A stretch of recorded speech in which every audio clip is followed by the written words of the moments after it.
Alright, hello everybody. I am Hacklebeast, and this, excuse me, and this is set number 2 of the Week 11 cast of Gambit Cup, Day 2. IWL versus SAS, and we have IWL Executor? Is it Executor or Executor? My bad. Your name is way too much like a Pokemon. And I can never remember how you capitalize it. Alright. IWL Executor and SAS Cashew. Alright. Cashew has not been playing enough recently.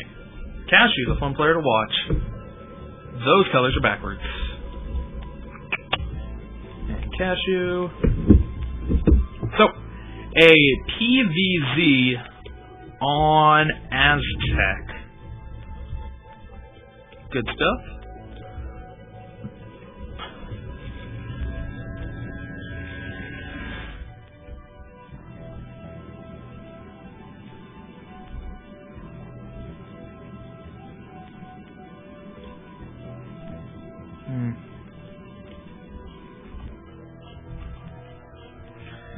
Yeah, I haven't paid much attention to Fantasy Pro League this season because my team's terrible. Last season I did really good, but this season, not so much. Oh. Thank you. Yes, it is not in fact 4-2, it is 0-0.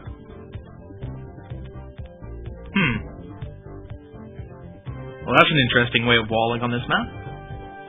Put the forge here and the gateway here.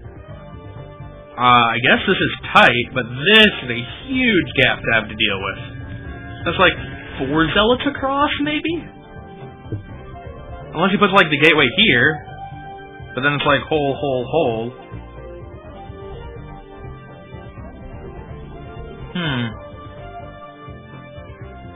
Oh. Right. Right. Barker, you. I will get on fish. You have to remind me before the match starts. Not like 2 minutes in.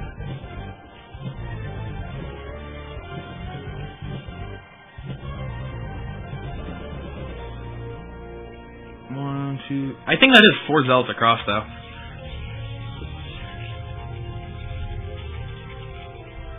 Oh, Cashew went for a 12 pool. Not making a lot of Zerglings, though, so might not have to worry about that.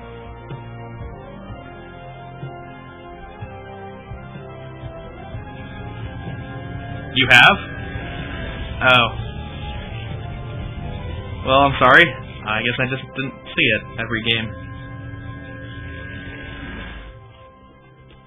Well, I kind of feel like a dick now. Awesome.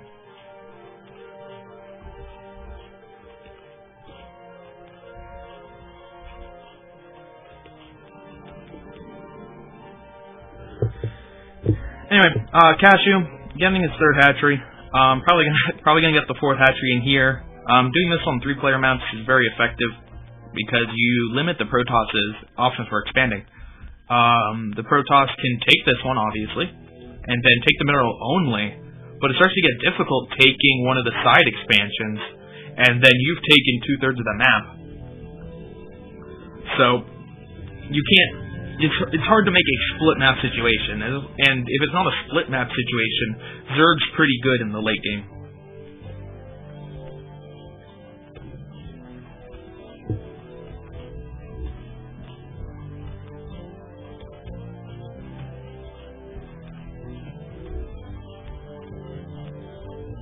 Anyway, definitely looks like both players will be doing the standard things. Executor getting the Stargate, and Bakuyu should be getting a Spire.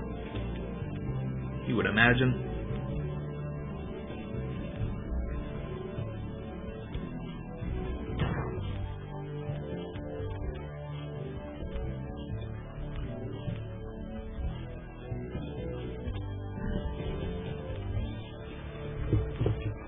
Ooh. Okay.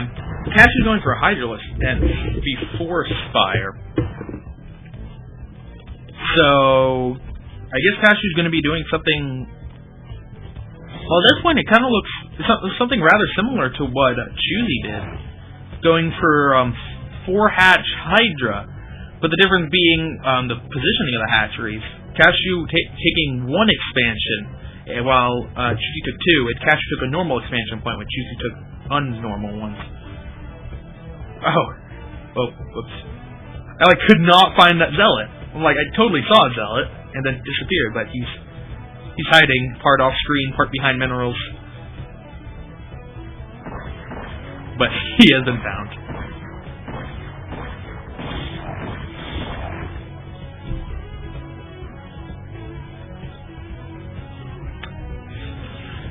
Anyway, Executor getting his Templar archives, so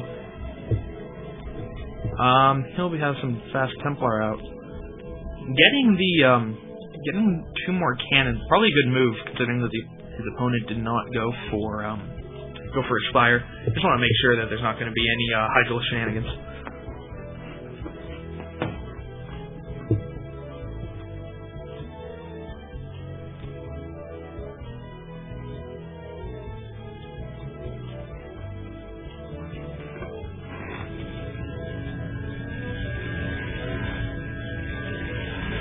Okay.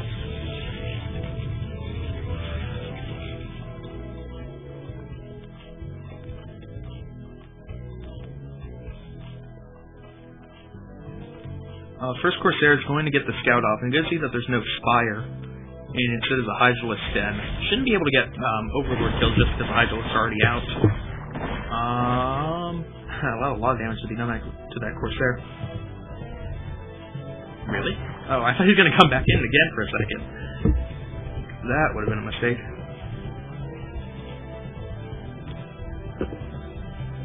Anyway. So,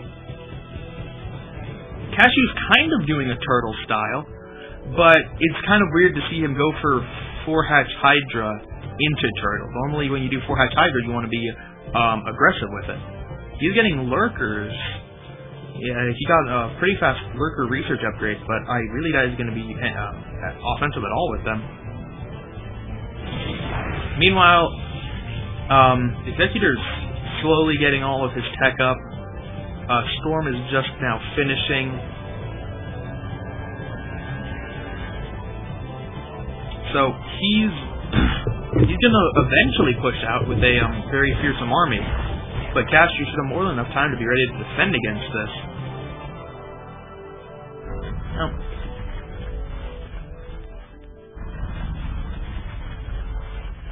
You know what?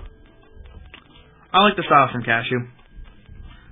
It's doing the same turtle style, but you're getting lurkers faster instead of Scourge, and the lurkers are going to make it so that you're a lot safer. Ooh, DC's racking up the kills. Turtles getting the lurkers early is going to mean that you're a lot safer. You're still going to get a Spire, but it's just going to be delayed a lot. So you're sacrificing early Scourge for a lot of security. And Cashew's now expanding to take his 4th. And personally, I like that decision.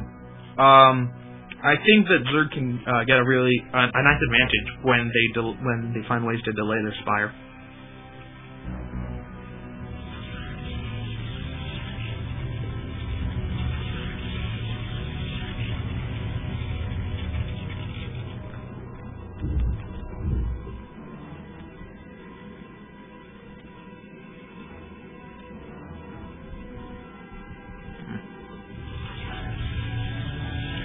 So, oh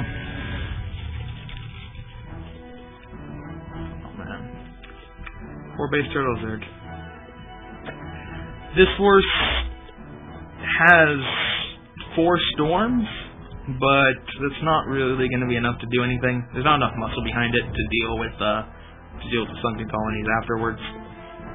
So, I don't think that this is going to be able to do very much.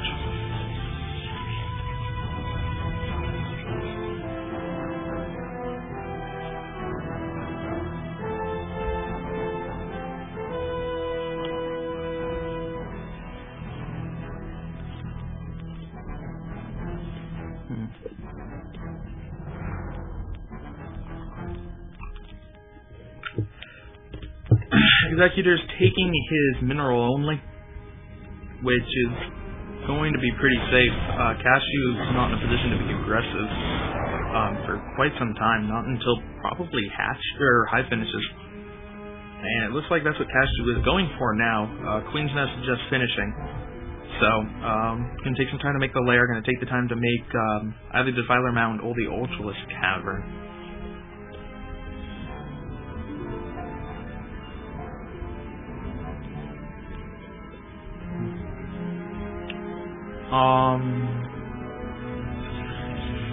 Double Forges for Executor, but he's only researching upgrades out of 1 at the moment. 2-1 is going to be done very soon. Meanwhile, for Cashew, 0-1, does he have a Zergling upgrade?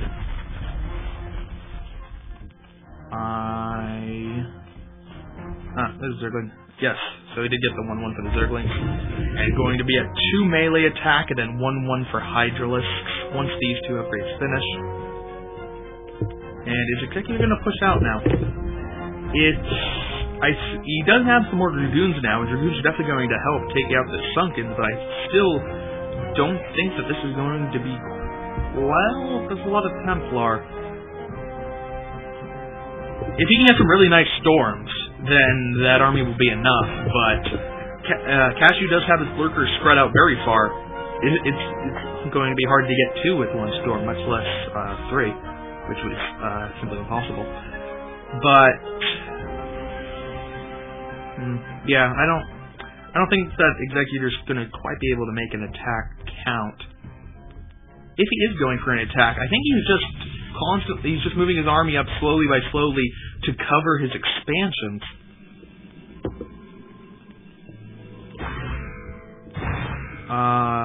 ET getting some more Zergling kills, but the Overlord has speed, so it's very unlikely he'll be able to get away. Did he get an extra 3 kills, though, so that's nice. Are they on patrol? No. Okay. That would have been hilarious. Nope. Just taking the fort space. And this is why 3-player maps are good for Zerg, in my opinion, because now it's 4 base versus 4 base. 4 base versus 5 base, which in most situations is pretty good for Protoss. But the issue is that Protoss isn't going to be able to expand much more. There's this base and then maybe this one, but that's about it.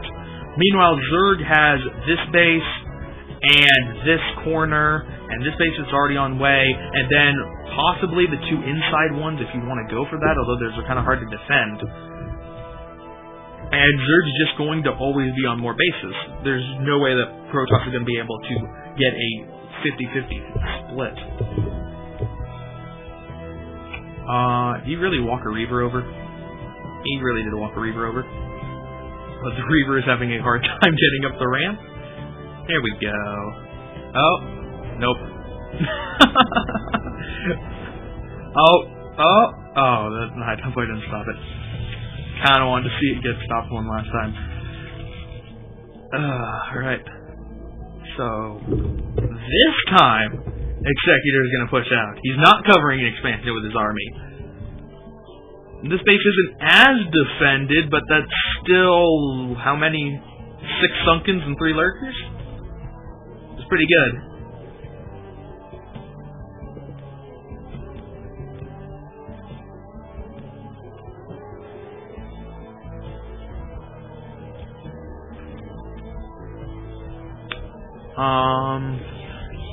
Executor, is he planning on expanding here?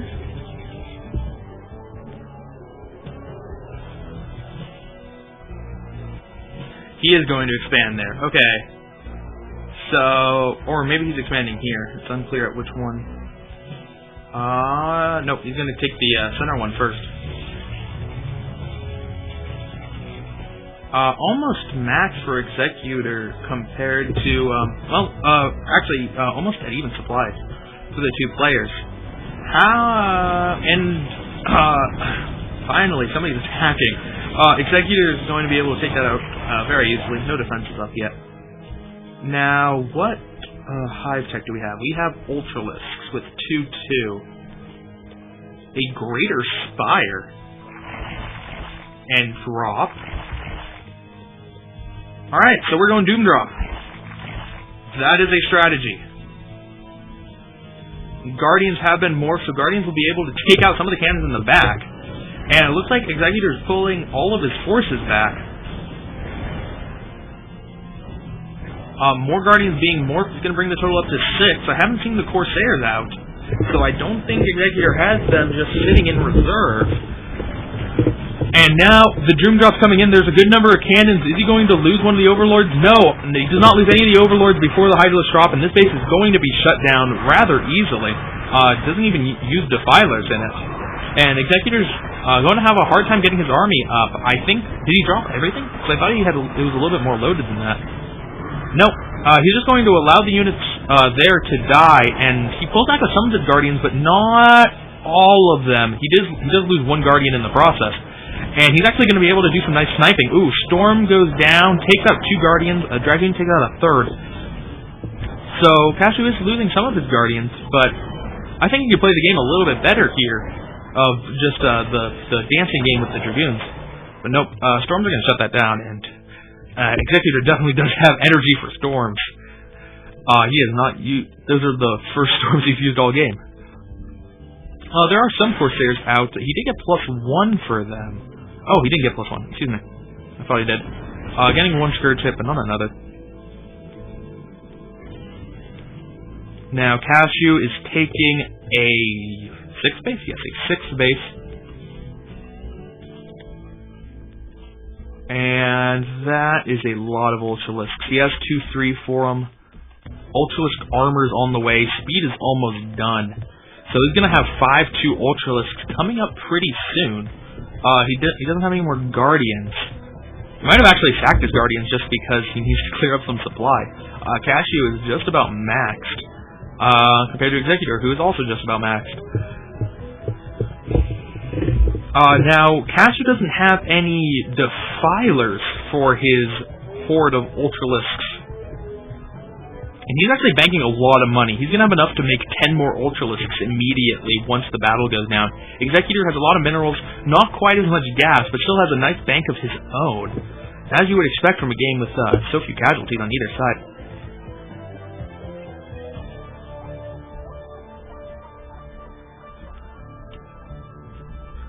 Now, a lot of this is going to come down to who can get the better engagement angle.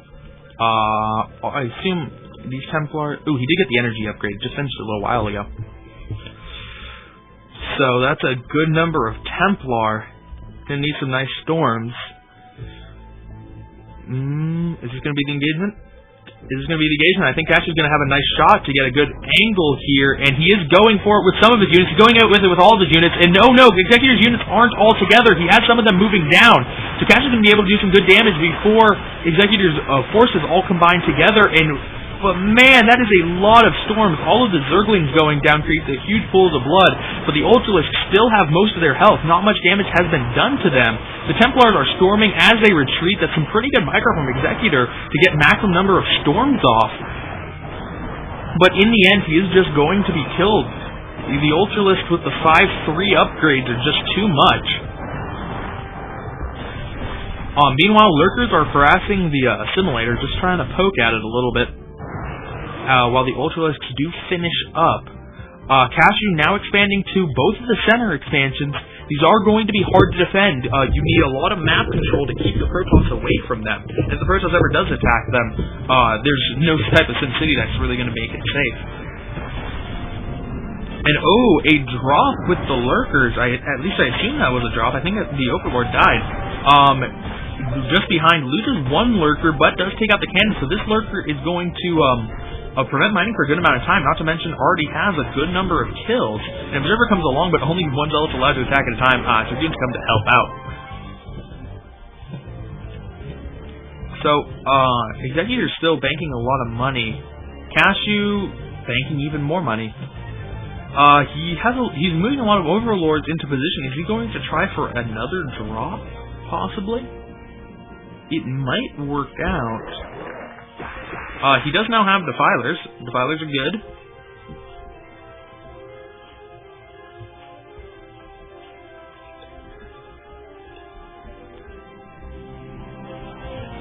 How close are we being to mined out? Executor's mined out off of 3 of the bases. Still has 2 mining. And this is what I meant by this base is so hard to defend. You need map control, and here come the Ultralisks in from the side. This isn't a full attacker from Executor, so it should be cleaned up pretty easily. He walked a Reaver out there. There's still no shuttle for the Reaver. Rather humorously, a swarm goes down after all the Dragoons died.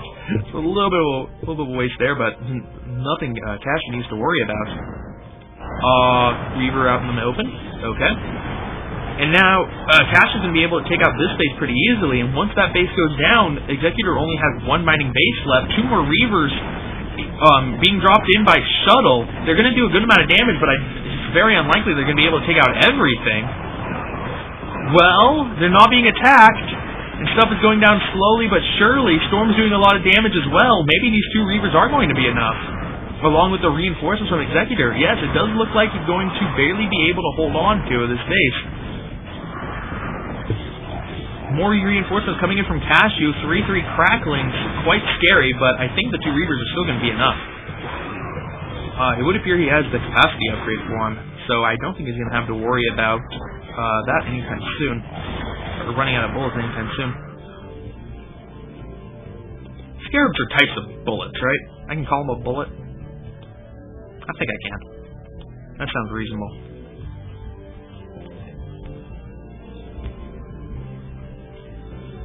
Alright. So, Executor has worked down his bank now.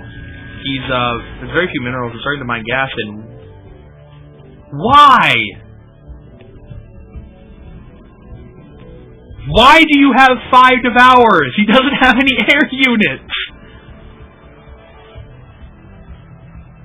What is the purpose of this? That is 5, right? Yeah, that's 5. He had like 1 shuttle and some observers, and like that is his entire air force right now. Do you really need defilers to kill observers? I don't know, man. It doesn't matter. Cashew has this pretty much locked up, so. Fuck it, man. Why not? Why not build Devourers? Oh, they're gonna go chase down that shuttle, man. Reaver's gonna do some harassment here. Most of the drones get away. Alright, yeah! Hunting down that shuttle. Boom! They didn't see that coming. There was no way. Executor's like, man, I better be really careful so that my shuttle doesn't get sniped by Devourers. Does he have enough to one-shot a Devourer? It's 25. 25 times 5 is 125. So no, he doesn't one-shot a Devourer or a shuttle. He two-shots this shuttle.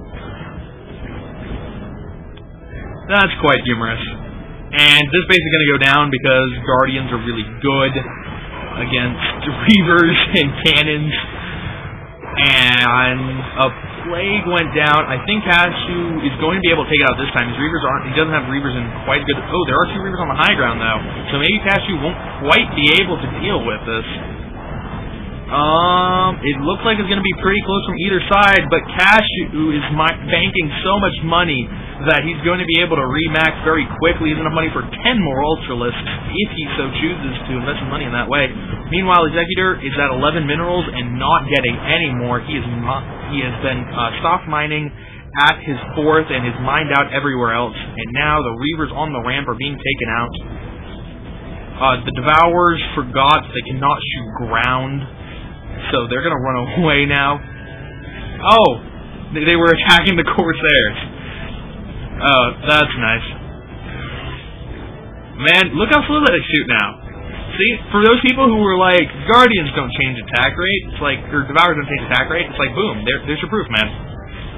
There's two Corsairs shooting that slowly.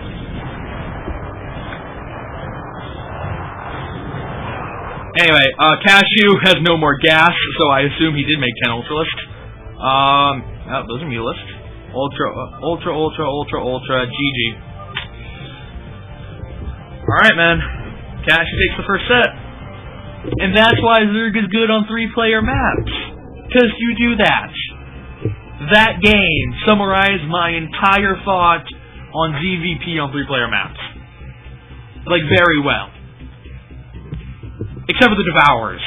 The Devourers do not support my theory of ZVP on 3-player maps. But everything else about that game. Fish. Haha! I see somebody saying fish, and I'm gonna go on it now.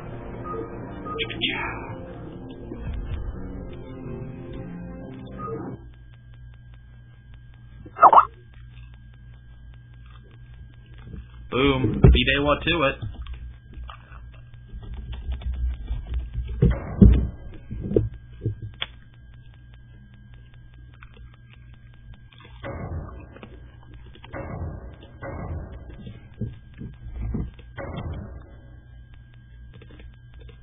Why is there nothing in here?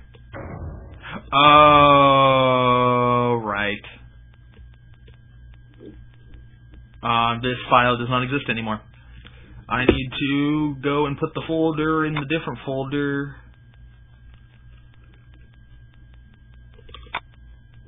Should I put it in this folder? I can't remember which folder I need to put it in because... Yep, it was in this one. Alright, we have games now. Oh.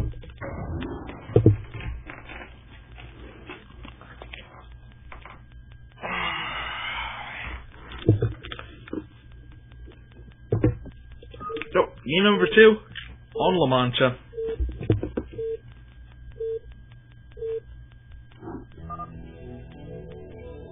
And we have who is not playing? White is not playing. So we have U80 Pass, who is apparently also on IWL, and Sass Pez. Oh wait, no, he's the guy who's not playing. Sorry, Pez versus Gag. Okay. Sass Pez and IWL Gag. Alright. Hooray for 3-letter names. Capitalized all correctly? No, not capitalized all correctly. Pez should be a capital P. IWL should have a dash. Alright. So. TVT on La Mancha. Alright. Alright.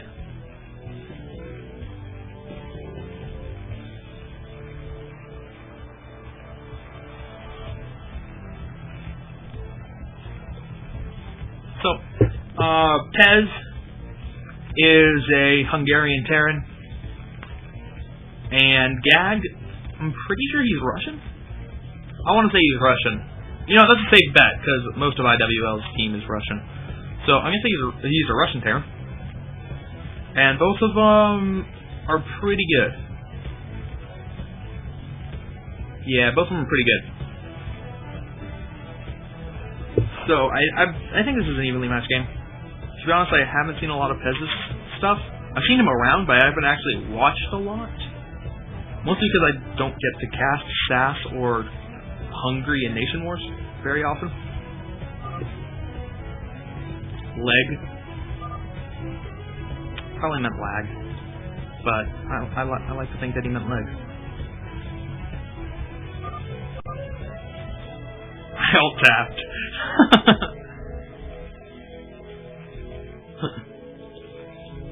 Alright, man. Dude. I changed the colors. Oops. Gag is orange. Gag is orange, right? Yeah. And Pez is red. Dude, Gag was just like sitting there and he's like, is there lag? Is there lag? Is there gonna be lag? Is there gonna be lag? Is there gonna be lag? Lag? Maybe lag. And then pass alt-tab, he's like, lag! Oh man, he really wanted there to be lag. Anyway, looks like Gag's gonna be going for the Fast Expo, and Pez is going to be going for Factory before Expo. Now, typically, you're safe doing a Fast Expo in TBT, regardless of what your opponent does, just because Terran is not very aggressive in the beginning. but when you go for the faster factory, you have a little bit bigger army for a good amount of the game. You have a little bit bigger, you get your starport out faster, have a little bit better tech. So there are definitely advantages for going for a factory before expansion. It's just not quite as common. Oh hey, a Hungarian player is playing now, and now I can't read my chat.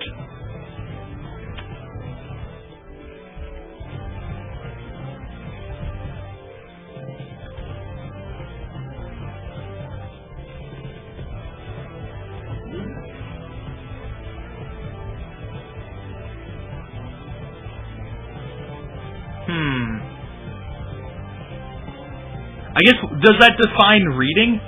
Because I wouldn't be able to pronounce those words. So I can look at my chat, but can I read my chat if I not only do not know the meaning of the words, but cannot pronounce the words? I guess we need to go look up the definition of read. Anyway. I know it's Hungarian, because Hungarian, for my purposes, is the only language that has slashes on top of vowels that go in both directions.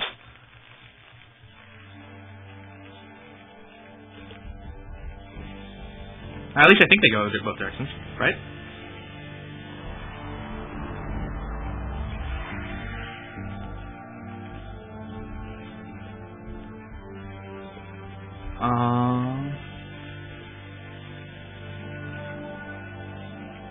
Oh man.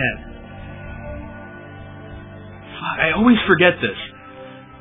Oh man, Finnish is a language where there is only one other language in the world that resembles Finnish. And I always forget whether it's Romanian or Hungarian. But it's one of those two languages, and it's really weird because Finland isn't anywhere close to Romania or Hungary. So it's like, why would they be related? And I find that really cool. But I always forget when I want to tell that story whether it's Hungarian or Romanian.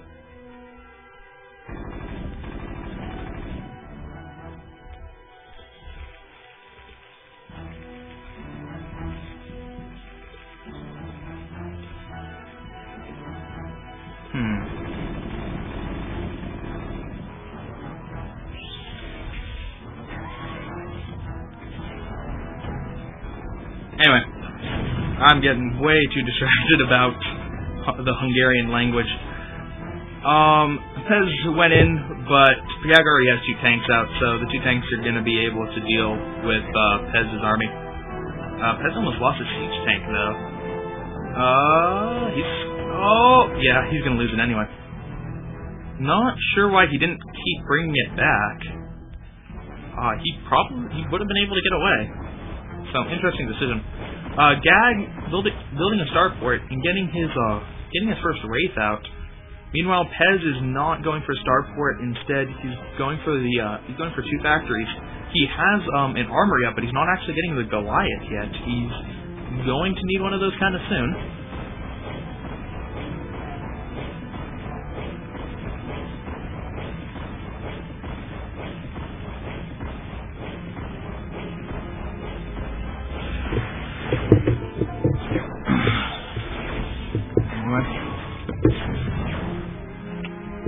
So Pez tries to be cute by landing his barracks so that it will die slower to the wraith, but then a tank comes along and just kills it faster. It's kind of amusing.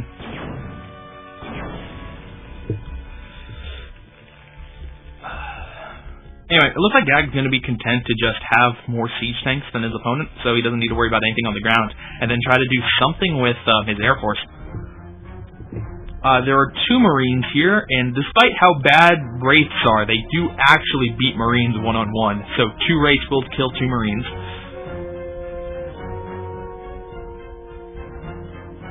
If you wish to attack, which you won't. Oh, but there's a Goliath now, and 1 Goliath beats 2 Wraiths. But he loses the Goliath. And, okay, the Marines got aggroed, and I thought he was going to lose both of the Marines, but they didn't have absolutely no anti-air. That would have been bad. But these Wraiths can come in now and clean that up if they wanted to. The nearest Goliath is still back at the natural and not moving towards it. Just started the range upgrade. That is going to make using the... well, it's not really that big of a deal for for wraiths, because you don't have wraiths in the large numbers like you have it in mutalisks at this point in the game. So you can kind of just deal with having low range Goliaths and they'll still kill everything. But it's nice when you do get that, and getting it now is going to be advantageous to him.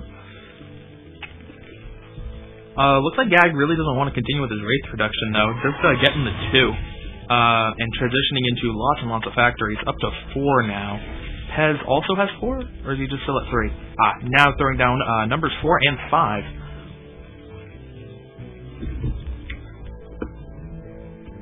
But while Gag has been getting getting the nice tank count. Excuse me. Never mind. I don't know where I was going with that.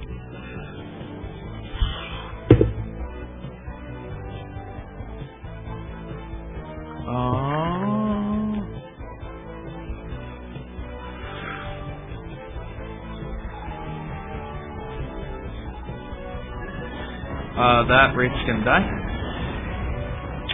I think he got one shot off yes, he got one shot off on that Goliath, which is kind of amusing.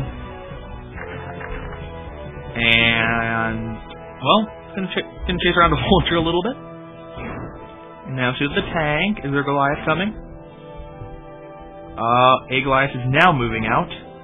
Will the tank die first? No, there's no way. Yeah, and that Wraith is probably gonna die, because I doubt Gag's paying attention. Oh, good enough reaction time. Oh, I thought he was gonna stop it there. Yep, keep the Wraith alive. Now, both players are working on taking a third, and they're taking it away from each other. Sometimes in the TVT you'll see the more aggressive player, which in this case would be Pez, taking this expansion towards his opponent, just because if he has his army moving in that direction anyway, it'll defend it. Just defend it naturally.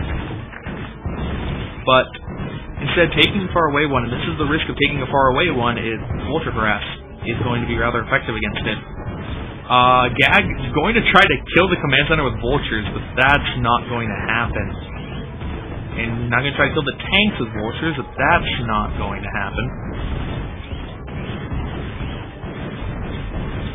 The tanks do have to clear out the mine. Well, maybe. Are they actually going to be able to get it? They're sieging up instead of actually shooting the vultures. They do! Wow!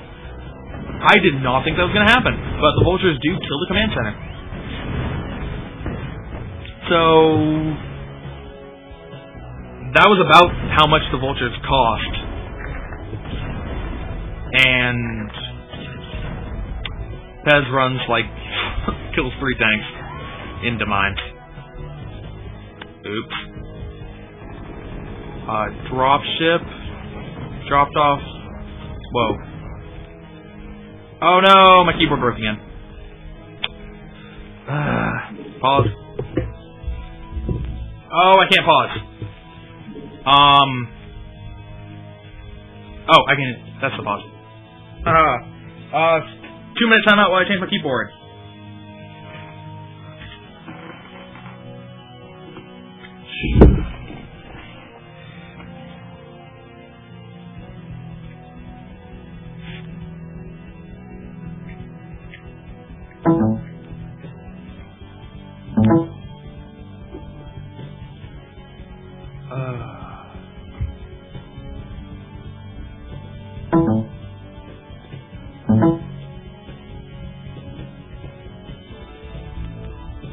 There we go.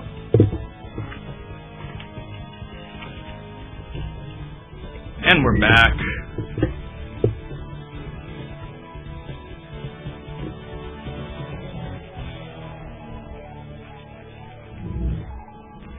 Yeah. That's the second time that's happened now, where the keyboard just goes up. And when I press the down arrow, it goes down, but it naturally wants to move up. I like this keyboard. I don't want to have to get another one. Anyway, Pez trying to do a little bit of damage, but it's going to be snuffed out rather quickly. So, good defense by Gag, getting his units into position quickly. And it looks like Pez is going to now go for the closer expansion. And normally you want to do this anyway, just because if you can split the map where your half has more bases than their half, then you'll be in a good position if the TBT goes into late game, which tends to happen a lot in TBTs. So, I definitely like this move by Pez to try to take the closer expansion. Anyway, Pez is now making a move, and he's taking a lot of casualties while moving forward, but Gag doesn't have that many units here, so it's going to go down pretty quickly. Pez is not quite moving his unit, or Gag's not moving his units back to deal with this, so he's going to cede this position to Pez. Drop, oh wow, a pretty big drop in Pez's base, but are they going to be able to do that much damage? Oh, laying a mine by all the SCVs. Why would you do that? I'm not sure. I was going to say that it seems that Pez is going to be able to clean this up without taking too many casualties, but that mine hit killed a lot of SCVs.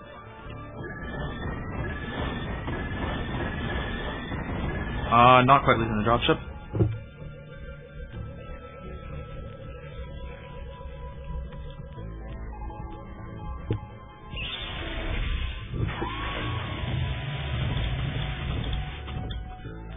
Anyway, Pez has a lot of map control now. He's almost into a position where he's cutting off the third from the rest of the army, so Gag won't be able to reinforce it. Although this isn't that many tanks for this stage in the game, so Pez should be able to kill it. Whoa, that's loud. Pretty soon. Okay. People are sending me stuff, but I'm gonna read it later. Anyway, Gag trying to do a little something over here, but the vulture gets killed by the siege tank pretty easily. And it looks like it's going to be Pez's turn to try to deal some damage. Gag built another wraith, but it's not going to kill units very quickly. And is Pez going to stick around here, or is he going to move out? Gag is moving away all of his units. And it looks like, other than disrupting the mining, that harassment's not going to be very effective. Meanwhile, Gag is going for a pretty big attack here. He took out the siege tanks that were positioned here, and is now moving in towards the natural. And Pez might not be able to defend this. There are a lot of siege tanks in a very strong position now. Gag has just been buying his time, and now, with this attack, ooh, this could be the end of the game. He's sending some units down to take out the 3rd/4th, depending on how you're counting. The natural is certainly going to go down, and there are only 2 siege tanks guarding the main. In a TBT, you really don't need to try to get up the main. It's going to be very difficult to do anyway. You can just camp the siege tanks here, not allow Pez to move anywhere, and take out all the other expansions, and you'll strangle him. And I think that's exactly what Gag's going to do. Pez is in a real bind here. He does have some dropships, and dropships can make things happen. He's trying to do some siege tank bombs. Kills off 1, but he needs to kill him off in a greater ratio of 1-to-1 at this point. Still working on that command center. Okay, it looks like he No, he didn't focus that one. He's just killing an SCV instead. And now he's loading up for dropships, so this is going to be Pez's attempt at a break here. He has, 5 siege tanks, 2 Goliaths, I think? Let's see what he can do with them. He's going to drop them on the siege tanks, kind of messing up with the drop, but a lot of splash damage being done. And is it going to break it? Yes, just barely, using all of his units. And he still has to deal with these siege tanks down here, so he doesn't lose that base. But Gag has certainly turned the tables, going from almost no map control to complete map control.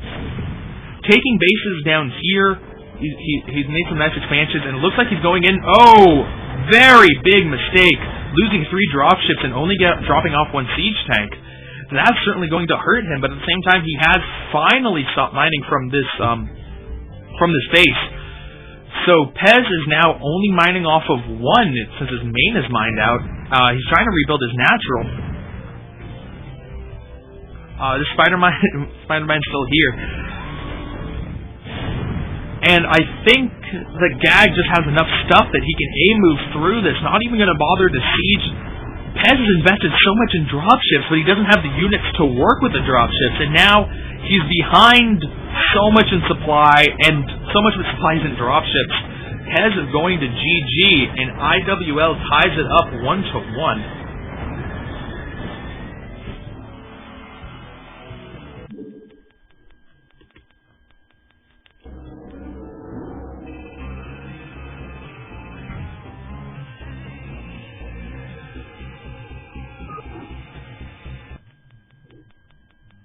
Alright.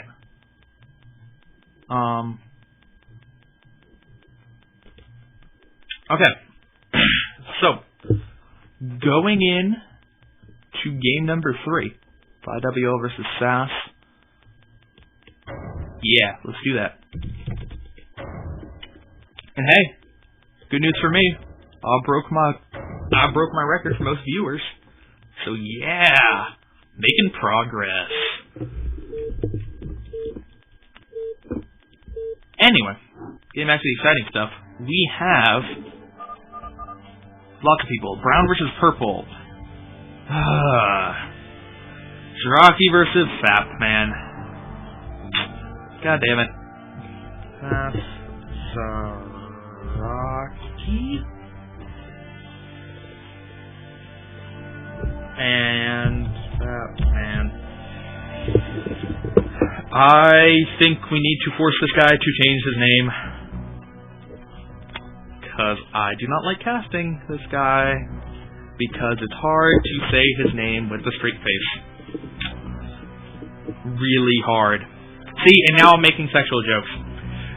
Because is his name... Oh, man. It's not quite as bad as White, but... it's like my number 2 guy of not wanting to cast just because I hate his name. Anyway, so Fatman is Terran and Zeraki is Zerg.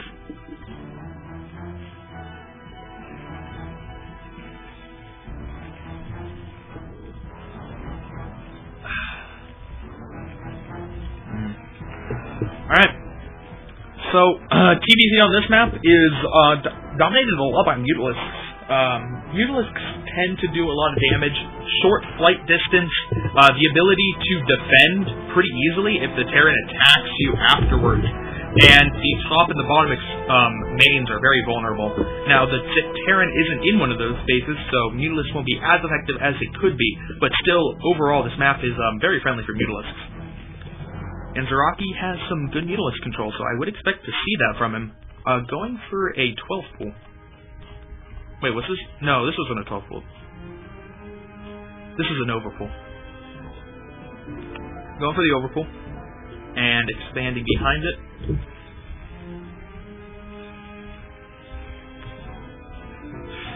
Excuse me.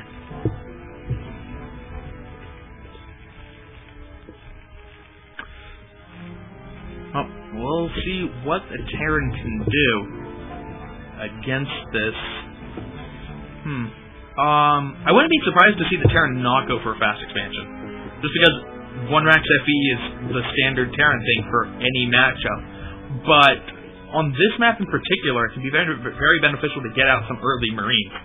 And this is a very short distance to go. So you might have an opportunity to do some damage with early Marines.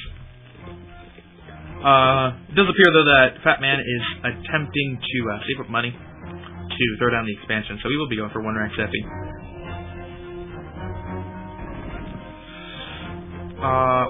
Wait. Okay, they hit one. Certainly they're trying to break the ramp, and take out 1 SCV, and that was all that was needed to bust it. It kills off 1 SCV instantly, then kills the Marine, and the other Marine is already taken half damage. How much more damage is going to be able to done? Yet another Marine goes down, and an SCV goes down. Fatman retreats his Marine back immediately, trying to get it behind as many SCVs as possible. He's now building the command center, so he'll be able to float that out, but good damage from Zeraki with just 4 lings. Very nice. Trying a different configuration this time, with only 2 SCVs and a little bit further up the ramp. Might as well, I mean, he only had the effectiveness of 2 SCVs. And Zaraki is going for the standard 3-hash muta. Or so it would appear.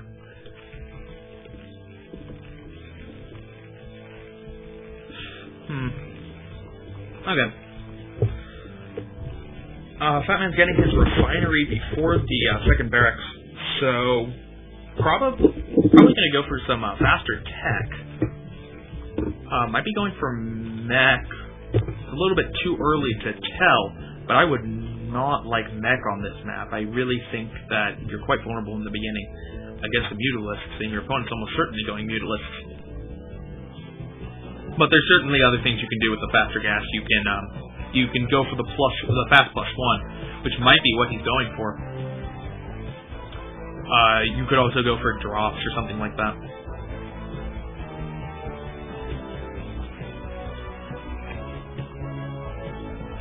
Anyway, building supply depot at front, kind of acting as a little bit of a wall. Not really blocking anything on either side, but supply depot can detract hits. It's normally something you see versus Protoss. Not against a Zerg player, but it's not completely unheard of. Anyway, how close are we to Mutalisks? The countdown timer has started, because the layer is almost finished, and there is no Hydralisk then. So it's, as soon as that layer finishes, the Spire will be finished, or started, and as soon as the Spire finishes, the Mutalisk will be started. And then we'll see what Fat Man can do against that.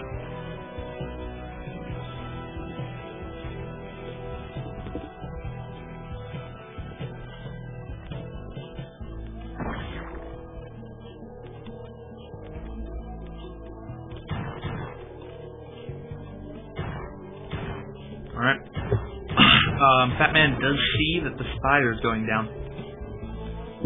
So, if he didn't already anticipate Mutalisk, he certainly is now. Building a bunker. A bit of an interesting decision. There are a good number of Zerglings from Zaraki, but the bunker isn't going to be very effective versus the Mutalisk. I mean, Mutalisk can't kill the bunker, but at the same time, the bunker's not covering the mineral line. Interesting. Anyway, Fat Man's banking a lot of gas, so I would expect the factory to be thrown down. Well, I thought the factory was thrown down, but he threw down a third barracks, and that one's in place to throw down a fourth one. Zerglings do half the damage to the bunker. I'm not sure why he's banking so much gas if he's going to go for a 4-rack. He's spending money on the upgrades, but he has more than enough gas to get the next upgrade for the eBay and the next upgrade for the Academy.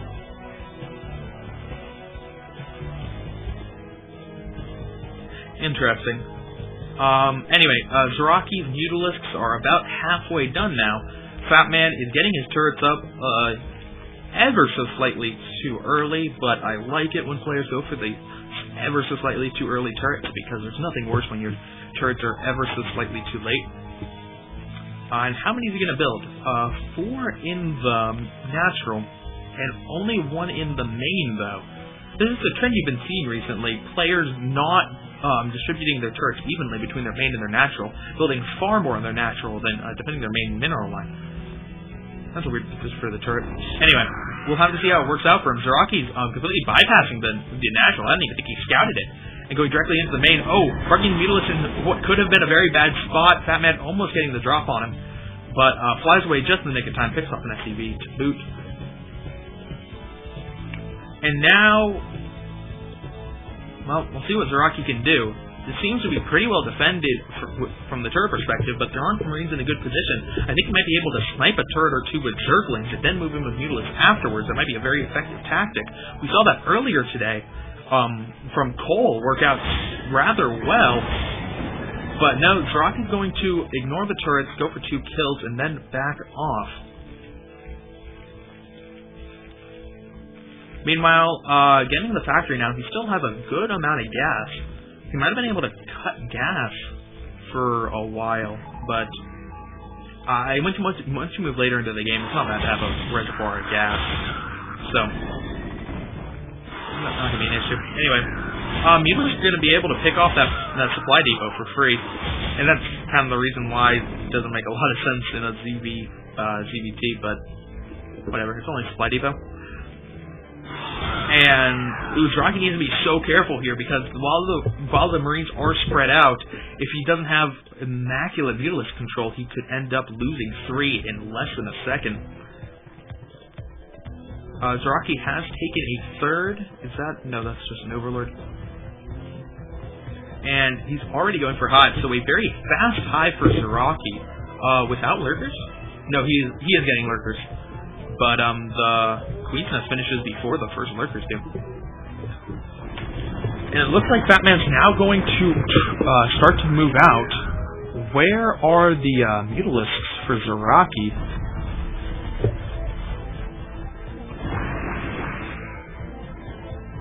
Wait, where does Mutalisk go?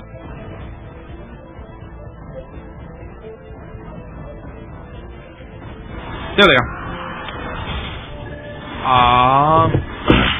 Getting a couple of SCV kills before going for the turrets. And is he going to force Fatman back? No, he's not going to force Fatman back. Fatman's just going to go for it. But there are 2 lurkers at the top of the ramp, and that's going to shut him down really quickly. So I think Fatman's going to take a lot of damage here. And he's not even going to come home with those Marines. He's just going to go straight for the natural, and that's almost as well defended. There are lurkers there too, and Fatman doesn't have any tech units. These Mutalisks are just going to be able to do so much damage. Marines are coming back one by one, but they just keep getting picked off. And Uzuraki finally pulls out with his Mutalisks, but Fatman has done no damage at all to Uzuraki, and taken a lot himself.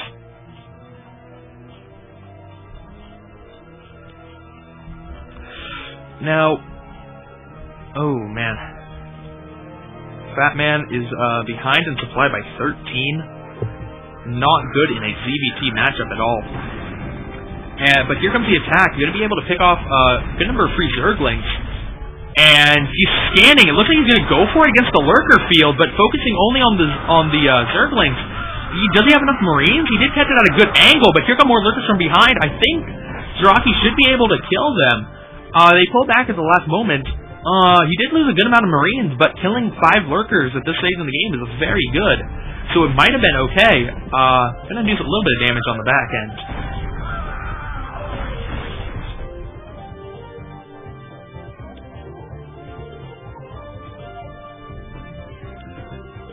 So, interesting. Uzuraki going for the Greater Spire. He has Mutalisk. That's a peculiar position to have your Mutalisk if you're going to morph them into Guardians.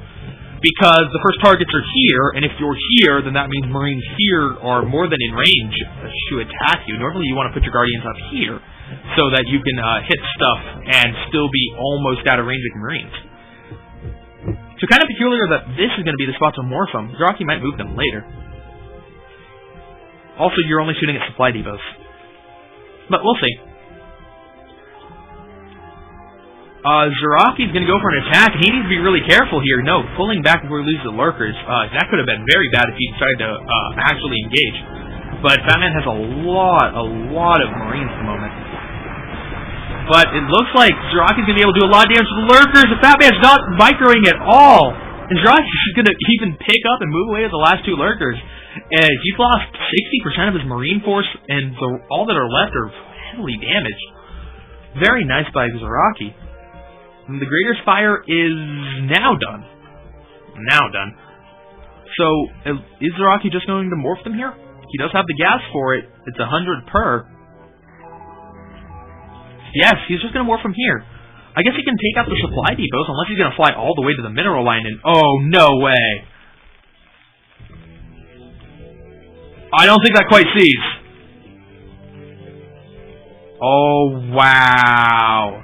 Very nice move by Fatman to realize that there was a Greater Spire and then scout for it and pick off the Guardians before they even finish. I assume a Wraith is on the way. Yes, a Wraith is already done, so these Guardians will do next to nothing. In fact, one of them's running the wrong direction. They're going to get at least a supply depot. But I think that might be it. Yes, that's it. They're not even attacking the same one anymore. Only taking off 1 supply depot. So that was a complete bust from Uzuraki. He has taken a 4th base, though. When Fatman is stuck at 2. And here comes an attack from Zaraki, and Swarm goes down a little bit late with it, but still going to be in time to win that battle easily. He's forcing the Terran back, and he does have Consume done, so he's going to be able to consume a lot.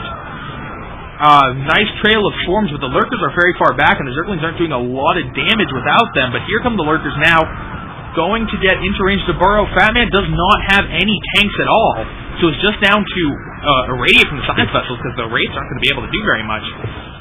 And he's managed to keep all of his value units alive, except for those Lurkers that he lost in the beginning, and now there are Lurkers in the natural and no tanks to fight against them. Radiate goes down, finally going to kill the Defiler, but it gets one last Swarm off, and the Lurkers are in a great position right now.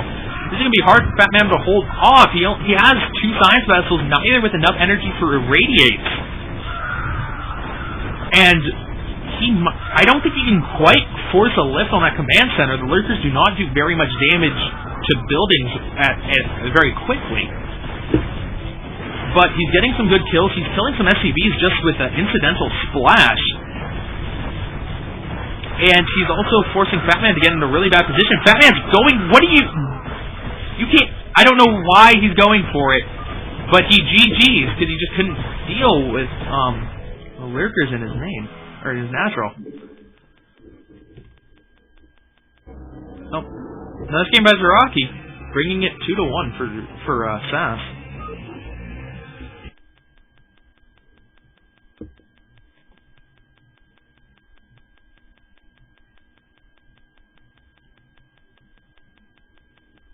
Alright.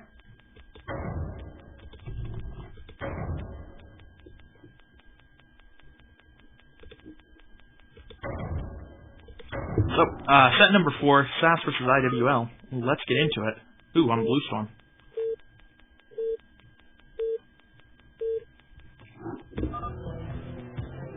Alright. We have lots of people. It is yellow versus teal, so... Wait, what? Oh, okay. Somebody with, like, Pez was coming up as yellow, so I got really confused. I don't understand how that worked at all, but, IWL Boom versus Sass 40. WL Boom.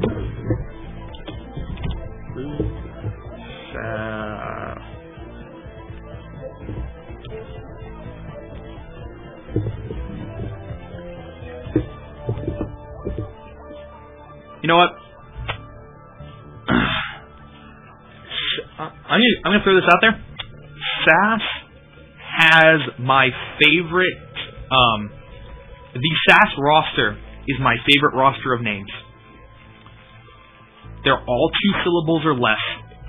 They're all pronounceable. They all are not other things that I might be trying to describe at some point. Because it's like, it's Ace, it's Zeke, it's Cashew, it's Vorty, it's Pez. Skyline is a little bit weird, but once you figure out what it is, it's fine. I appreciate the Hungarians. Thank you, Nation of Hungary, for having good StarCraft names. Boom isn't bad either, but IWL has some other people on their team with bad names. Like Fatman. That's a terrible name.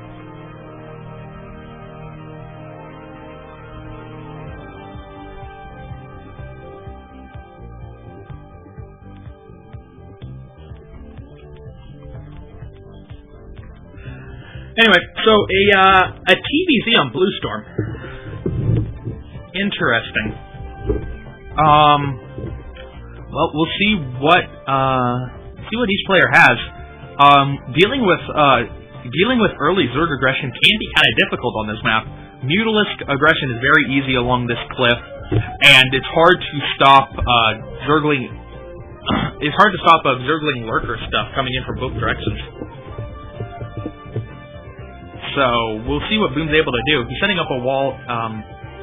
He's setting up a wall here. So he's going to go. Is he not going to go 1-Rax FE? It appears he is going 1-Rax FE, but setting up a wall at his natural. It's kind of weird. But he's definitely he's got 400 minerals. There's no way he's not going for an FV. I think.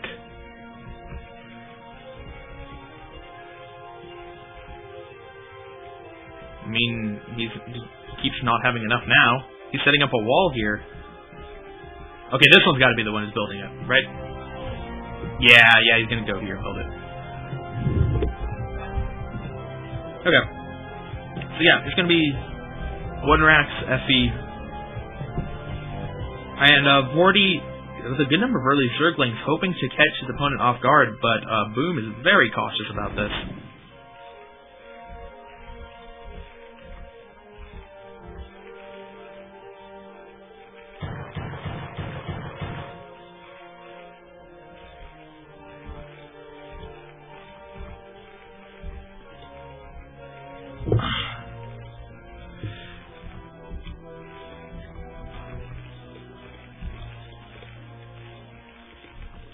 Alright.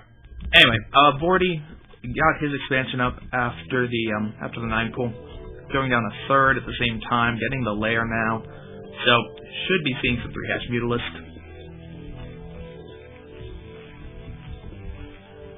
And Boom's getting the 2nd barracks before Academy, and not before Gas. But he should have a good number of Marines out early.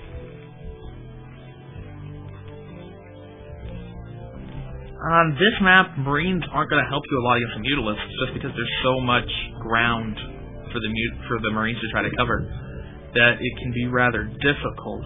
But, I mean, more Marines is certainly more helpful than less Marines.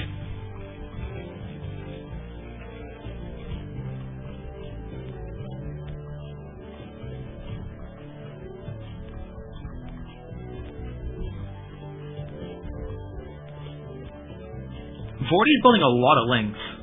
He has 2 more there, there's 2 more there, there's 2 more there, plus, so 6, 8, 10, 12, 14? 14 links this early. I don't think he's going to be able to do anything with them. I mean, there are a lot of Marines, and he set up the wall, even has a fire bat out now.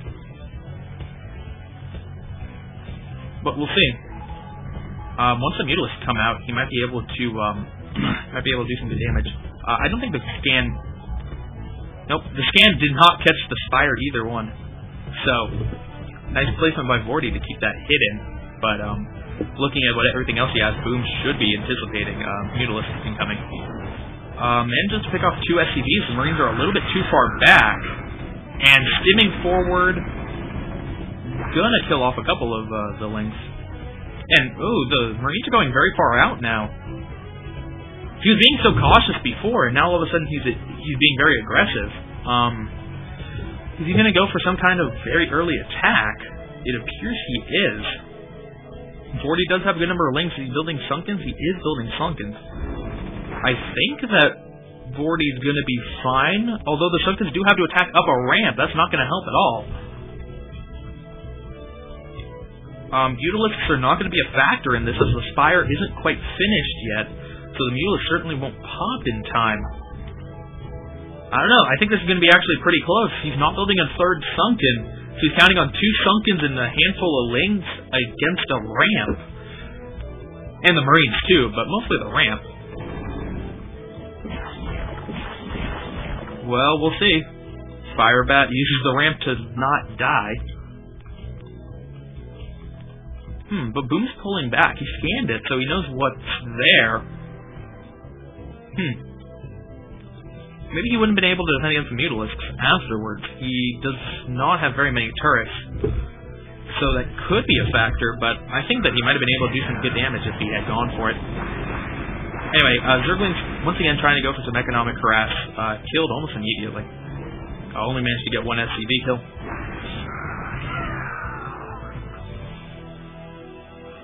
And the Mutalisks are almost... Nope. Oh, some of them are almost done. I just clicked on the bad one. Well, 3 missile turrets in the back with the good Marine presence in the front means that the natural is going to be pretty secure. And the main is also looking rather nice. He has 3 turrets in pretty good positions. So it's going to take some good Mutalisk control to get anything done.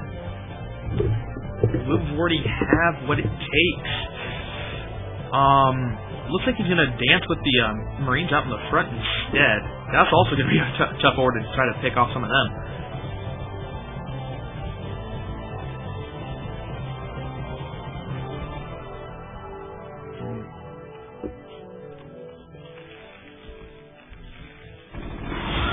So,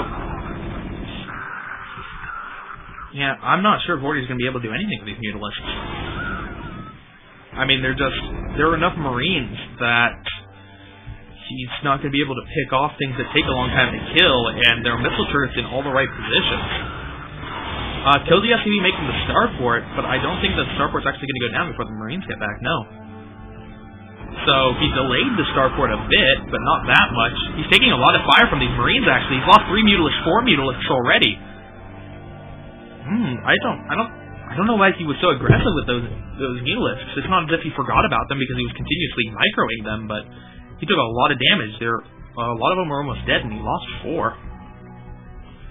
This Marine force keeps threatening an attack, but at this point now we are too late.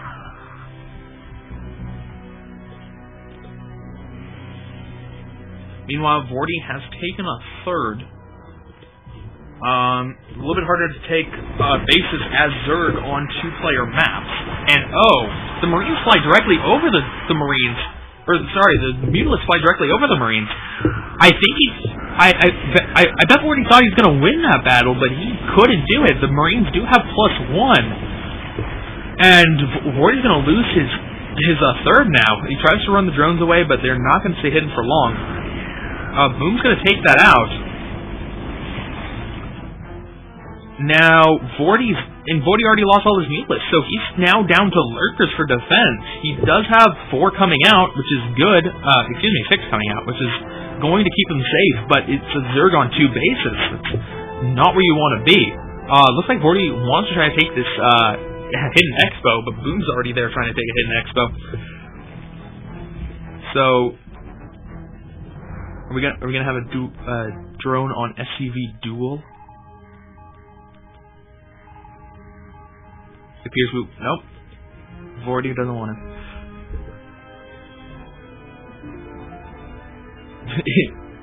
Oh, we're gonna have extractor shenanigans.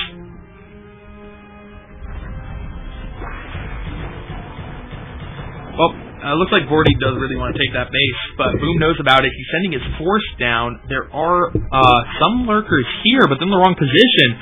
Oh man, he wanted to catch the Marines as they came out, but then he realized that they were going a different direction. I don't think the Lurkers are actually going to get back in time to catch him at a choke. No stim, no scan. Okay, I only lost 3. That coulda, shoulda been a lot worse. Well, pretty decent spread. Sacks the fire bat. And doesn't take too much damage. But more importantly, he's going to keep this 3rd denied. And if Vorty can't figure out a way to take another base, he's going to be in a lot of trouble.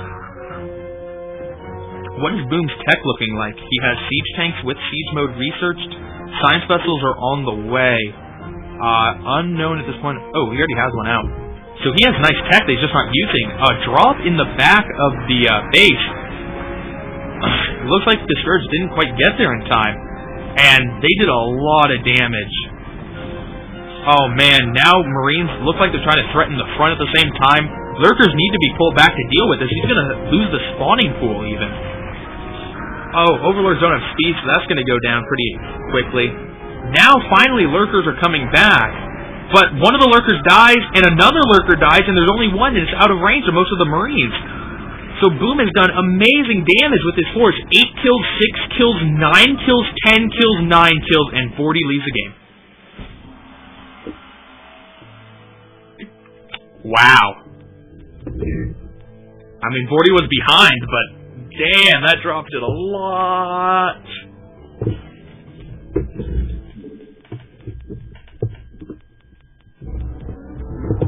So, Vorty may or may not be banned next week.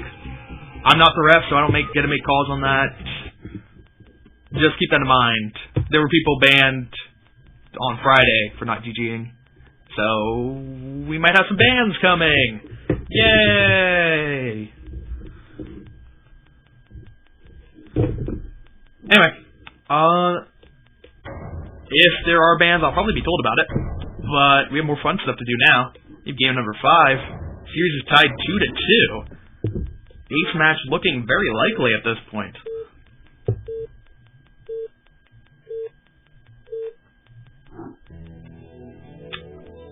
Alright.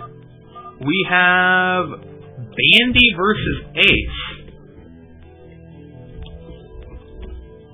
Bandy versus capital A or lowercase a? I think it's capital. Oops. And it is. Nice. So, whoops, forgot to look at colors. Bandy is white-ish. And Ace is blue. So, Ace is really good. Bandy's not bad, but he's not really good. Like Ace. Ace is really good. So, yeah. Good luck, Bandy. That's all I have to say.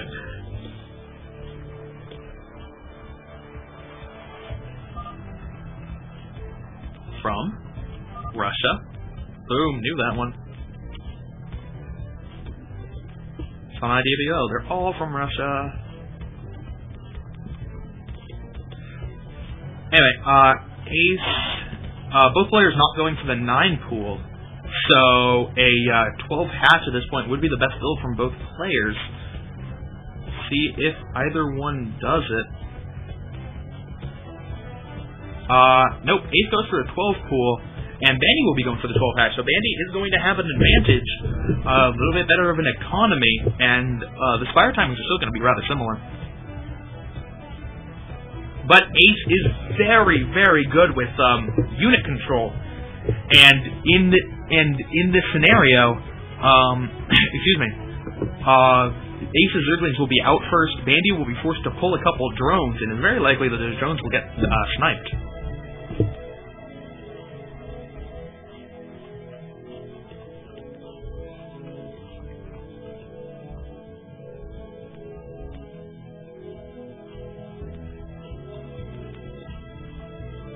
Wait, no, Ace doesn't go for 12 patch.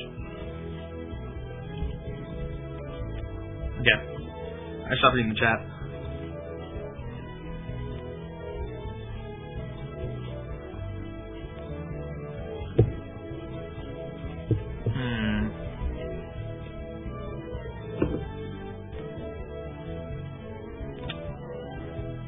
So, Bandy's spawning pool is just about finished now, and Ace's Zerglings are on the way. They should arrive.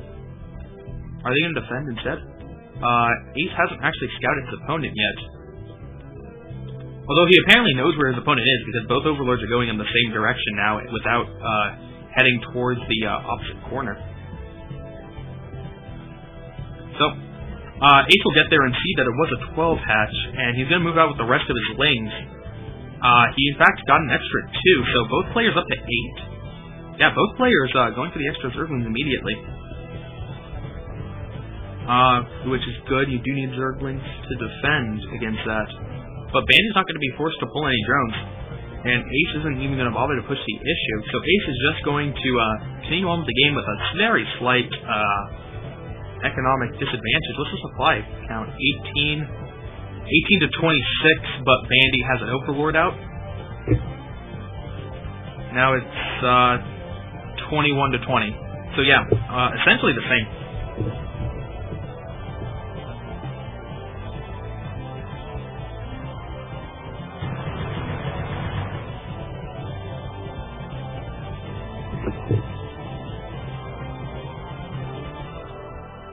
Anyway, Ace just poking in a little bit forcing Bandy to make more lings and then backing off. Both players, I assume, started their Spire on time. Yes, it does look like both players started their Spire on time. Normally you like to tuck your Spire in away a little bit better. Ace tucked his away against the wall, which is optimal if you have a position like that. Bandy did not have a position like that, but still, most players put their Spire up here or over here, just so that it's nestled in a little bit more. But it won't matter if Ace doesn't get any lings in his base. Ace forcing an engagement here. Oh, he had a good angle at first, but Bandy just had more lings, so once Bandy engaged, Ace tried to retreat, and it cost him a lot of lings, picking off 2 more. Ace is actually in a lot of trouble right now. He's behind significantly by 6 in supply, but Bandy has so many more lings than him, and Ace doesn't have any static defense. Oh, that one engagement from Ace is really just... Is that going to cost him the game? It looks like it at this point. Bandy has so many more lings. Well. Alright. And there you have it.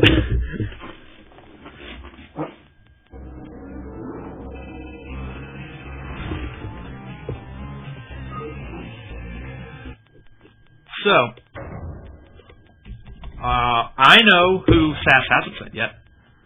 It's a guy by the name of Zeke. Did Zeke play today?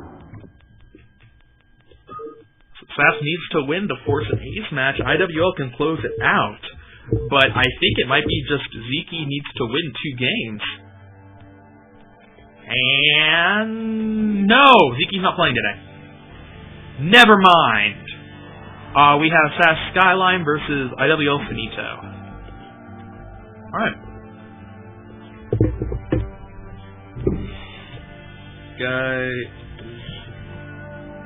Line. I can't remember how to spell this thing. Nice. And IWL Finito.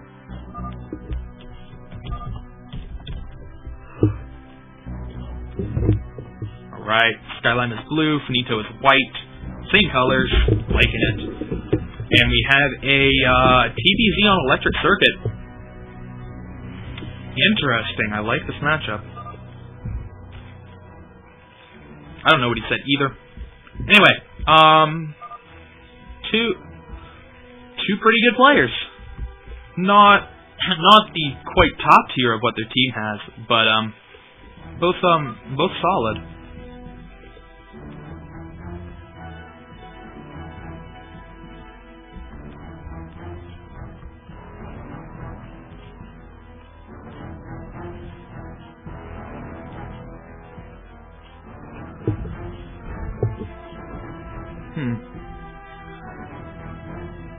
Alright.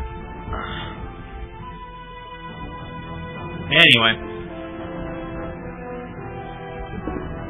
Skyline's building all of his buildings very close to his command center. If you're going for a 1-rack ZB, you build them here or even better here.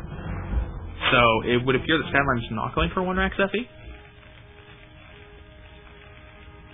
Possibly. Anyway, Finito went for a 12 hatch.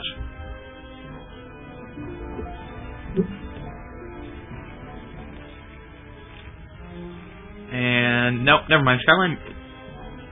I'm pretty sure at this point, yeah, Skyline's going for excuse me, Skyline's going for a fast expansion. It's just kind of weird putting your barracks up here. Anyway, it's not gonna make a difference.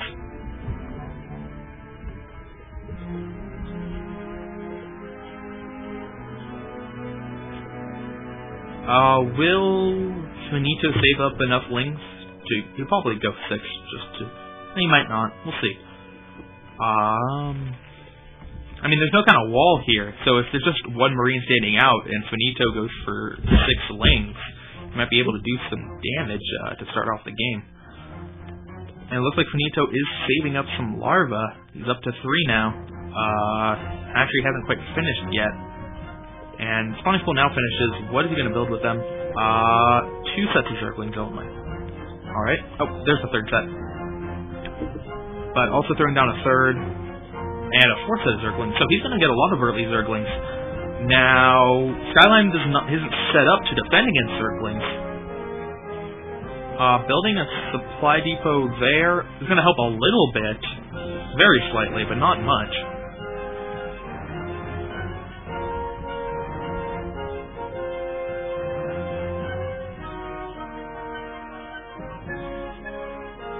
Wait, what? I just looked at the chat and everybody's talking about how good of friends they are with a dog. I missed something, apparently. That's fine, man. Anyway, Skyline has 4 Marines out. Oh, but Finito's gonna get a nice surround. Is he gonna be able to kill them all? He is gonna be able to kill them all. Only loses 1 Zergling. Oh, loses 2 Zerglings. And Skyline's actually now needs to start to panic a little bit because he's lost 5 Marines. But the Zerglings were damaged. He killed off 3 of them.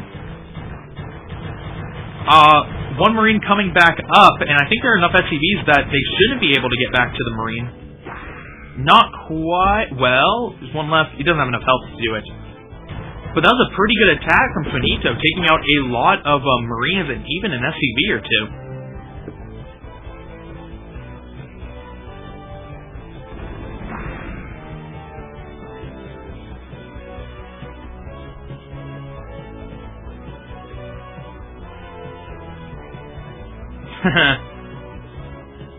I don't know why I find it so amusing when this happens, but I love it when you build a hatchery here and then it's like better for that 1 drone to mine here to here.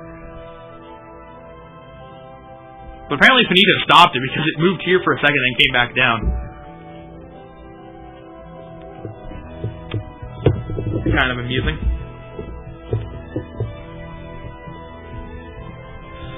Anyway, Skyline. You know what? Skyline's in chat. Do you pronounce it with an M or with an N? Because I think I've done it both ways, on and off, but they're close enough that nobody just pays attention. But I'm curious. I know it's supposed to be SKY instead of Z, but is that M supposed to be an N or is it supposed to be an M? Anyway, Skyline is going for lots of racks to begin with. So, excuse me, not going for the a tech path.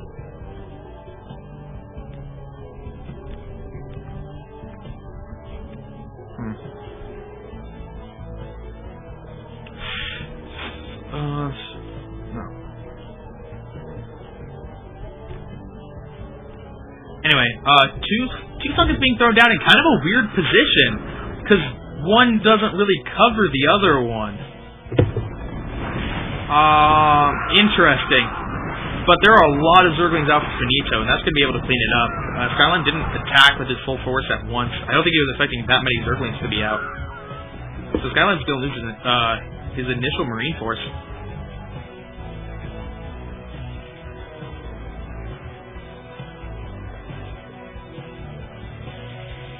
Wait, what? It's pronounced with a T? Skylit? I don't think so.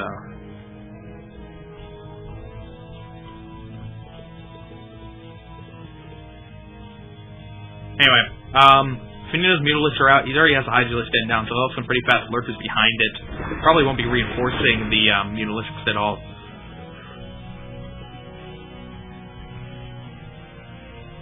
Okay.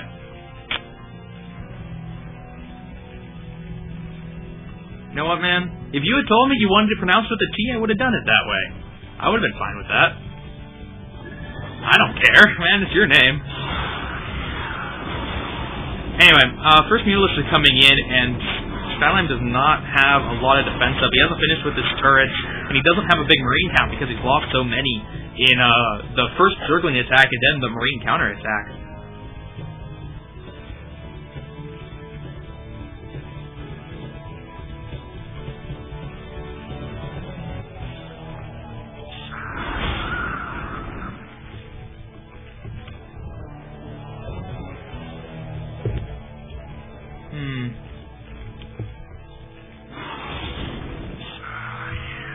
That That was interesting.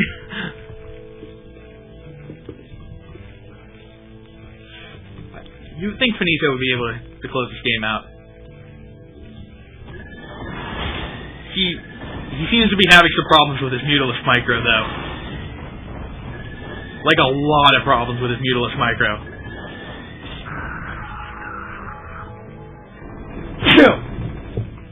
Oh, wow. That was pretty bad.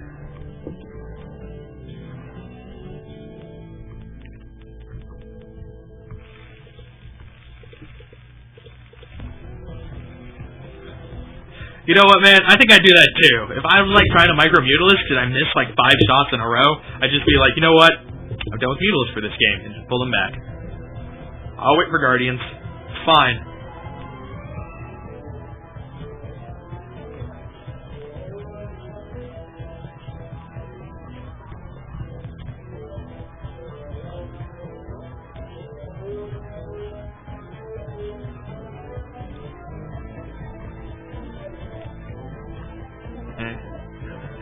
Pesky's saying that we should learn Hungarian, but you realize that there's more Spanish in the chat than there is Hungarian.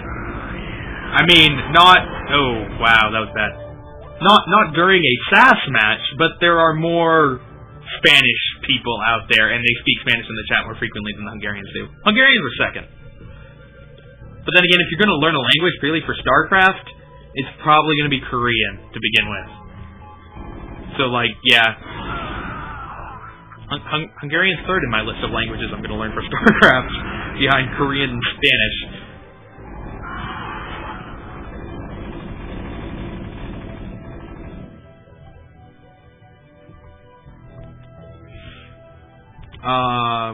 Okay. Why are you feeding him an Overlord? Okay, if he kept the Marines out, that Overlord just would have died.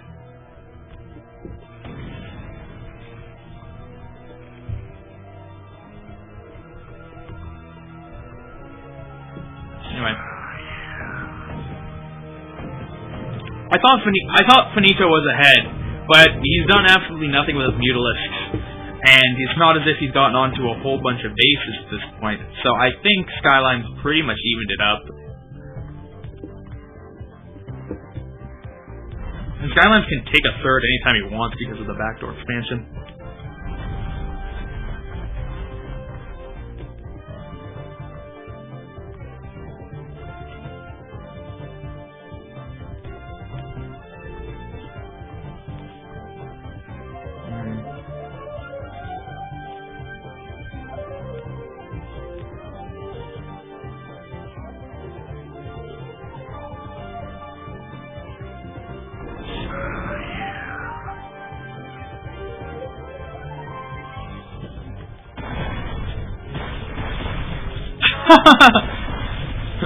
Oh man, there are like 5 lurkers there, they couldn't get a single kill.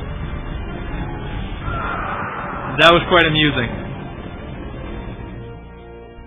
That was really amusing. They get something, but... Whoa! Fuck, that's a lot of lurkers. And they're gonna patch just in time. Will the lurkers actually be able to get the tanks? No, not quite. The Mutalisk is going to go down because there's no micro. Marines, or lurkers coming from the back are actually going to be doing most of the damage. And yes, he does actually manage to get all the tanks. That was a really weird engagement, but it seemed to work out pretty well for Finito. I mean, he lost all his Mutalisks, but the Mutalisks weren't doing anything to begin with. And that should kill everything else. Or just about everything else.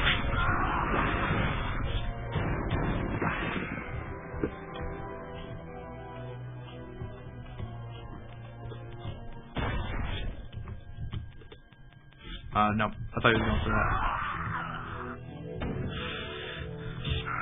So, Skyline coming in with another attack, but this is a very small force. I don't think Finito will have a problem dealing with it. He's morphing more lurkers. So many lurkers.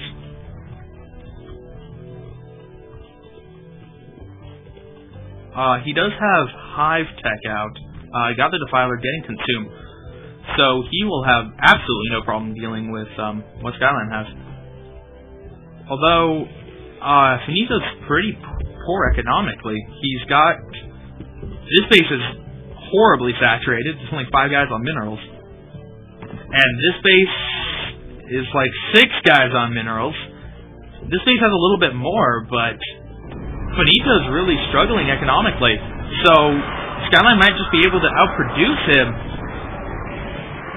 And this might be it. Finito lost his force. I thought he had some more lurkers somewhere.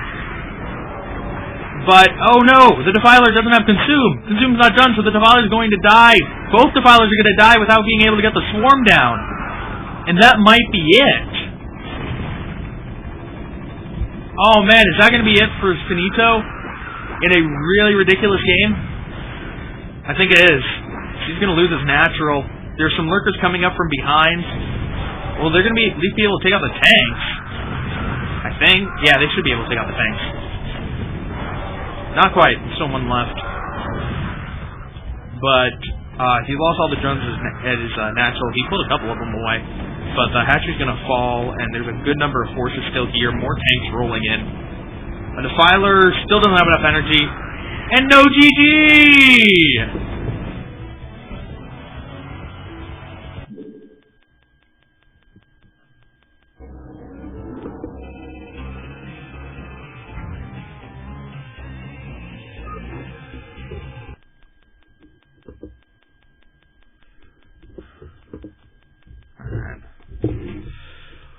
Alright.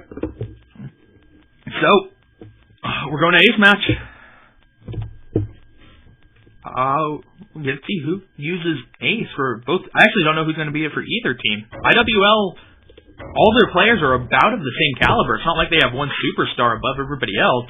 And SAS has Zeke, but he's not here. So probably going to use ace, I guess. But we're going to find out.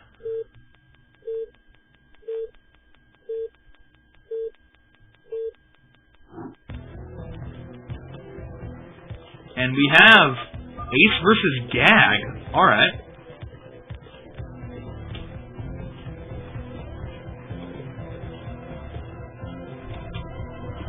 Alright. Ace is white. And Gag is green. VVT on Aztec. Now this map isn't normally very Terran friendly.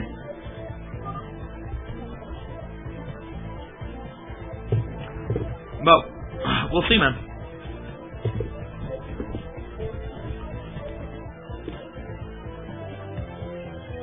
I'm trying to remember. It was okay, Gag did win his game. Right?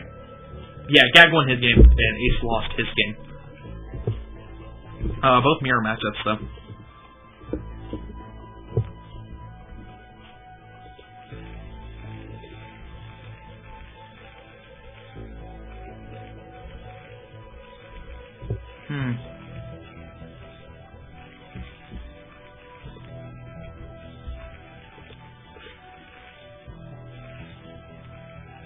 Alright.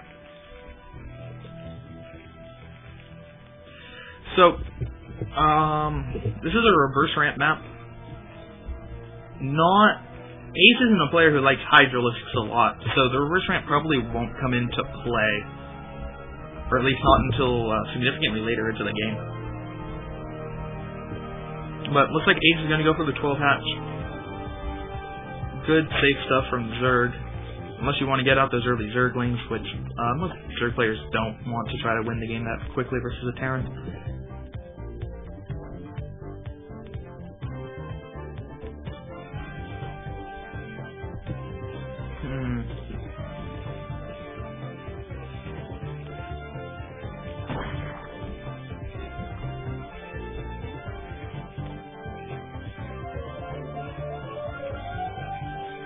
Alright.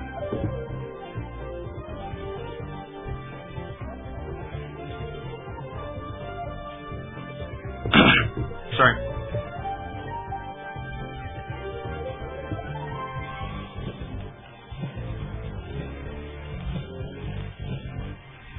Now,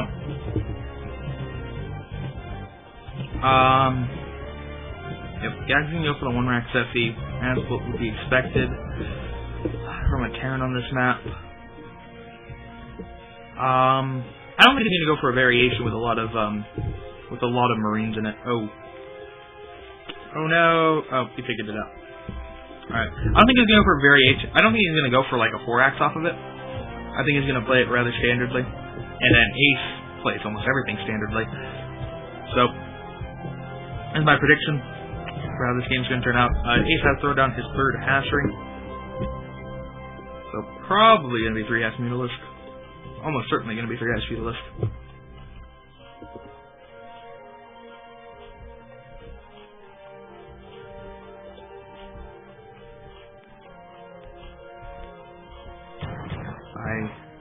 Okay.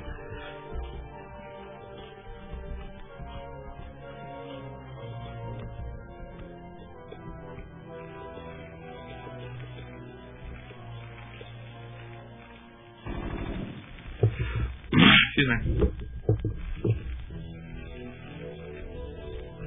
So, Ace didn't produce a lot of Zerlings, so even the Gag doesn't have like any kind of building protection for the Marines or a bunker, anything like that. Should be fine. Lair started for Ace, so no Hydralisk then. And Gag has 2 axes down at first, and getting the Academy behind this. So, looks like Gag's going to be doing everything standard as well. Alright.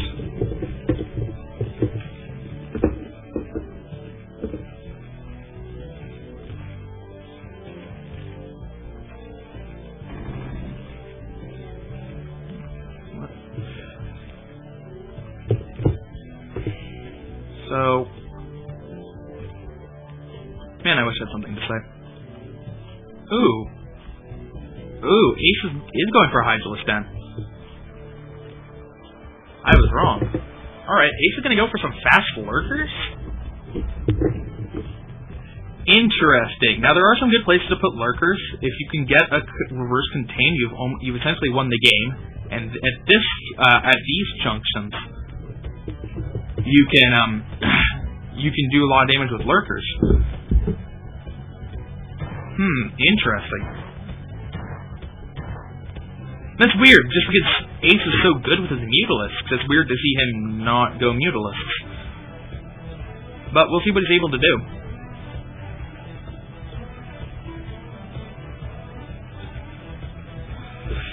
Now, Gag does have scans up, so he will have detection. I assume it is fast lurkers, right? Maybe not. He hasn't actually started the lurker upgrade yet.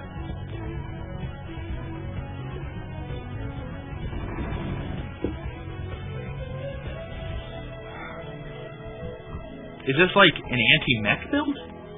He got the really fast Hydralisk den, but isn't actually using it for anything. Not getting lurker upgrades, not actually making Hydralisks. So is it just a defense in case his opponent went mech and you wanted to catch him with a lot of Hydralisks early before critical number C6?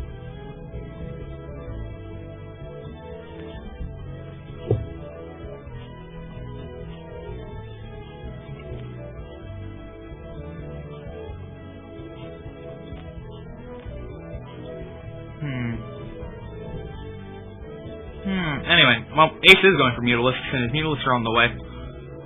Almost finished. What is Gag going to have in response to that? His range is going to be finished by the time the Mutalisks get here, but Gag has absolutely no turrets. And his Marines are in the middle of the map. Uh-oh.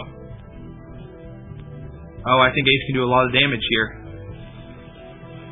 He's now throwing down a turret, a second turret here, but those aren't going to finish in time. Oh, but Ace pulled back his Mutalisks, so they probably will finish in time. Going for a hidden expo at that main. Ace has a timing to do something with his Mutalisks. There's no defenses in the natural, and just a couple things in the main, but that doesn't cover very much. But Ace keeps going back and forth with his units. I just don't know what Gag's doing with his units out here.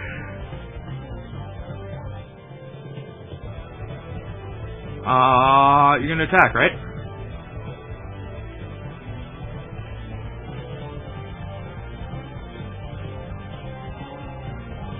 You scan it? Yes.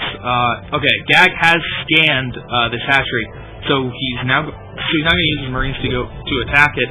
Ace can maybe get there with a Mulus in time. I almost think that Ace would be better off just letting it die and doing horrible amounts of damage with his Mutalisks, because there's still no defenses, and there's not that many Marines back there either.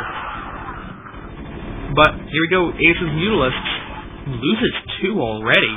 Gag getting lucky, targeting correct once. And I don't know, man. Is he gonna have enough? I think he might have enough stuff to save it. It's starting to look like it. Yeah, that should be.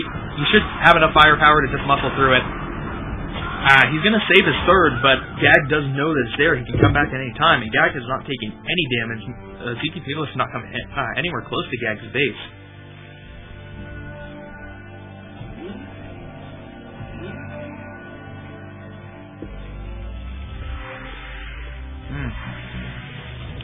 Dual starports for Gag. Is his science facility on the way? Wait, dual starports and no science facility.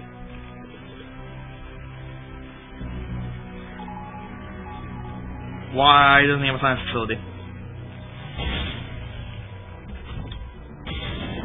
Anyway, Ace finally came back to do some damage with the Mutalisks. Picked up a couple SCVs and a Marine before getting chased away.